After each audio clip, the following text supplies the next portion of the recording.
Yo, what's good, YouTube? It's Boardsy, and in this video, we're going to be doing a review of the Zowie ZA13. If any of you guys have been watching me for a while, you know that I've actually wanted this mouse ever since I had the mouse fitting kit, but I did not want to get the one with the fucking 3310. And they finally updated the ZA series. It took them way too long, but they did it, and now it's here. I got it from Addis Inc. It was $70. And you already know, it's just worse value than the XM1. People asked me to do a TLDR in the last video. There's your fucking TLDR. If you're looking into buying a ZA13, ask yourself, have I considered purchasing the XM1? If the answer is no, do that and then come back to this video. But really, the ZA13, my mouse now with the modifications, it costs $100, and you can compare that to something like an XM1. Imagine this had the fucking stock cable. That's $60, and can you really justify that for like a little shape difference? Like maybe you tried the XM1 and you wanted something that's just a little bit smaller, something that's not as wide, then maybe go for it. But I don't think it's a worthwhile investment. There's no reason. Like, who's fucking excited about the ZA13-B aside from me? I don't. The quality, it's a top level mouse. Unfortunately, my side buttons are not a top level quality. As you can see, the fucking mouse 4 is having a field day going all the way inside the mouse. Mouse 5 just has some nasty pre-travel, but no post-travel.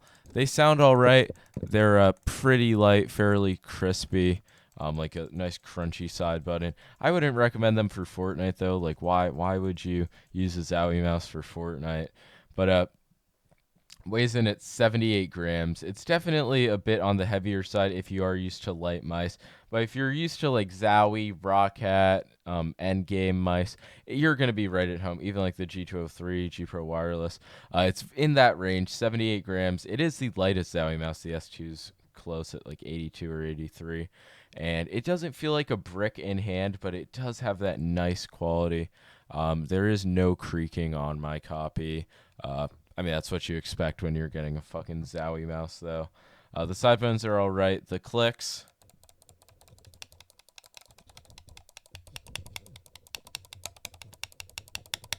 I don't know if you can hear that, but there's definitely some variation between mouse 1 and mouse 2. And this is most likely my fault because of when I paracorded it, I retensioned the clicks, and I definitely fucked that up. But when they're stock, they feel all right. But I don't even let that bother me because when I'm using this mouse, I don't know, it just feels very nice in hand for my fingertip grip. This is like my natural grip on this mouse. I can like claw it, and it's nice, obviously, because it has that huge hump, but the mouse is still pretty long and it has very low buttons. And I don't know, it's just something that is a nice shape. It's a bit like different than both the MM711 and the XM1, but it's kind of like a mix of them. Maybe if you have like small to medium hands, I'd say like 18 centimeters, maybe like 17 to 18 centimeters, and you play claw. The ZA13-B could be a great mouse for you, but I don't know if it would really be the best in the current mouse market. Uh, Personally, I'd say it is one of my favorites. It's right up there with the XM1 and the KPU when it's modded. I tend to categorize mice into like two pretty vague categories.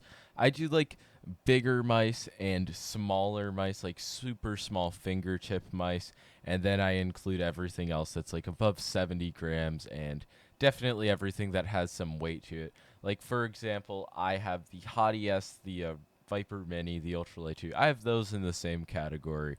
But I put like the ZA13, the fucking XM1, KPU. I put those in the same category just to like clear that up.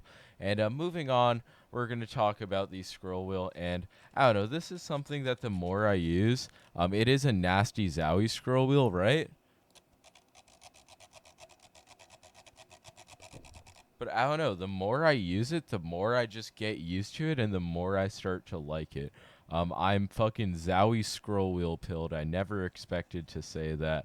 But yeah, honestly, it just feels very nice on my finger. Obviously, I have a very minor injury.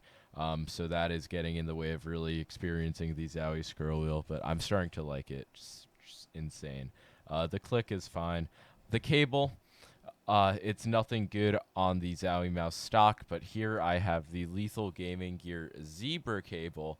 If you don't know about Zebra Gang, you live under a rock. Make sure to follow me on Twitter, at @boardz_. If you want to be a part of Zebra Gang. Also, you should get it from Lethal Gaming Gear when they restock every Saturday night. However, it is kind of like a fucking Supreme drop now, so you're definitely going to want to be there like immediately. But without getting off topic, I paracorded mine, and you're basically going to need to do that with this mouse. Even with a bungee, the stock cable, it's not pleasant. You can feel it. It's just a rubber cable. I think it's a bit angled, like all of the cables on the B series, the updated series of Zowie mice. Uh, but it's still not good. No bueno. Uh, Now we're going to talk about the feet. And again, you don't really need to mod them. Also, with the B series, I guess Zowie now puts extra feet in the box. They ain't used to do that. So that's pretty cool. Also, the Zowie glides are all right, but I decided to get core pads because, like, why not? Everything's on board, no software, which with a mouse is pretty dope. You can change the polling rate. The bottom looks pretty cool. Kind of reminds me of the Heian surface. But now I'm going to talk about the coding, and it's pretty interesting, right? Because obviously this mouse, it looks like shit, but it seems like the more sweaty it gets, like when I'm playing, the better it sticks to my hand. And like sometimes this mouse is really just in my hand, but I still have a ton of room for verticality because of the way the buttons are so low, and it's definitely an interesting shape to use. But I just can't really recommend that to everybody because there are things that are better values and overall just better mice on the market right now. But overall, I'm going to give it out of the box. We're going to give it an 8 out of 10. But when modded, I'd say my copy is like a 9.5, and it really works for me. So one of my personal favorites. I'm sure not many people knew this either. It's like coming out as a Zowie lover. People are gonna think I'm like a fucking CS:GO player now. But yeah, I really fuck with it. When it's modded, it does feel like a pretty sleek mouse. But of course, you are not using like the fanciest, newest like product. You're using a Zowie mouse, and that's gonna be all for this video. Tried to be a bit like a different style. Let me know if you enjoyed. Make sure to leave a like and sub.